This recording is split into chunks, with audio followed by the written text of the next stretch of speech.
Every time you turn on the TV, half the commercials are for foods. Of course, the other half are for medications to undo the effects of foods. I did not intend to get into this at all. I went to medical school at the George Washington University, and I was in practice in New York City, and I started to realize that in medicine, we don't do anything to prevent illness. We don't do anything to stop a heart attack until it comes into the emergency room door.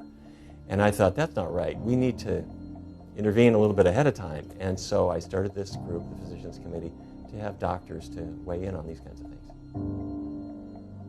The year before I went to medical school, I had a job in a hospital in Minneapolis. I was working down in the basement in the morgue. And whenever anybody died, my job was to help the pathologist do the autopsy. And one day he was examining a body of a man who had died of a heart attack. And he cut a big chunk of ribs off the chest to show me the heart, which was filled with atherosclerotic plaque. And he showed me the carotid arteries to the brain. They had the same process, and it was frightening. And at the end of the exam, my job was to put the ribs back in the chest and sew up the skin and everything. And when I was done, I went up to the cafeteria, and they were serving ribs for lunch.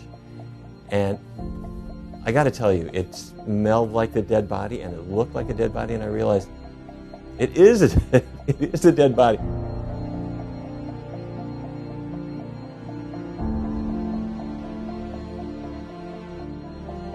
This planted a seed that made me realize that what we eat and what affects our health, these things are intimately related.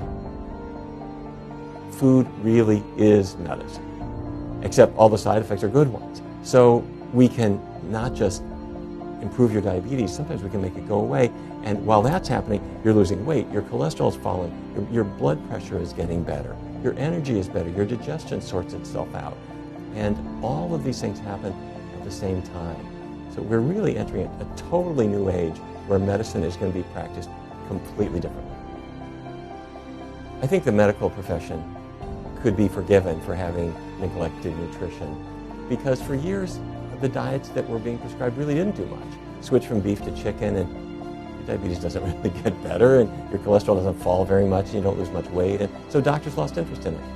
That was before the modern age, when we've been doing research studies to show that food changes can reverse heart disease, they can reverse diabetes, they can make weight loss powerful and a one-way street. And now we can't afford to neglect this anymore. Some people might wonder if a person is going to refuse to change until they've really just hit rock bottom. I have to say, I think everybody's a little bit different. There are some people who are not going to give up the steak until the price becomes really pretty high in terms of their personal health. But there are other people who get nervous. They saw a family member maybe suffer from diabetes or rheumatoid arthritis. They don't want that for themselves. They don't want it for their children. You know, we're surrounded by temptation all the time. I don't mean just on the restaurant menu. Every time you turn on the TV, half the commercials are for foods. Of course, the other half are for medications to undo the effects of foods. If you go to a gas station to fill up your tank, you can't even check out of there before you've seen all these candies and potato chips and everything. Everybody is selling unhealthy foods to you. However, my answer to that is don't worry about that. Focus just on the short term. You don't have to say to yourself, for the rest of my life, I'm never going to have another whatever it is. We're going to focus on the short term. Stick with it for now. It gets easier and easier, and pretty soon you are so glad that you'll make this change.